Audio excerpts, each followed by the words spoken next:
తెలుగు రాష్ట్రాల మధ్య హైదరాబాద్, శ్రీశైలం, నంద్యాల ప్రాంతాలకు ప్రయాణించే వారికి ఒక గుడ్ న్యూస్ ఇది. ఈ మార్గంలో కొత్తగా ఎలివేటెడ్ కారిడార్ అందుబాటులోకి రాబోతోంది. ఈ కారిడార్ పూర్తయితే తెలంగాణ, ఏపీ మధ్య ప్రయాణం ఓ 45 నిమిషాల పైనే తగ్గిపోతుంది. ఆ ప్రాజెక్ట్ డీటెయిల్స్ చూద్దాం. తెలుగు రాష్ట్రాల మధ్య హైదరాబాద్, విజయవాడ హైవే తర్వాత ఎక్కువగా హైదరాబాద్ శ్రీశైలం హైవే పైనే రాకపోకలు సాగిస్తూ ఉంటారు.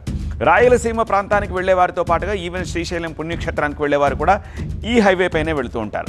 ఈ రహదారిపై పెరుగుతోన్న వాహనాల రద్దీని దృష్టిలో పెట్టుకుని ఈ మార్గాన్ని విస్తరించేందుకు డిసైడ్ అయ్యారు. 125 కిలోమీటర్ల పొడవుతో ఉన్న ఈ జాతీయ రహదారి నల్లమల అటవీ ప్రాంతంలో అమరాబాద్ పులుల అభయారణ్యం మీదుగా వెళుతూ ఉంటుంది. ఇందులో ఒక 62 కిలోమీటర్ల దూరం 2 లేన్ల ఘాట్లతోటి చాలా ఇరుగ్గా ఉంది, కంజెస్టెడ్గా ఉంది. దీంతో ప్రస్తుతం వాహనాల రాకపోకలకు అక్కడ తీవ్ర ఆటంకాలు ఎదురవుతున్నాయి. ఈ ప్రాంతంలో టర్నింగుల కారణంగా వన్యప్రాణులు కూడా యాక్సిడెంట్ల బారిన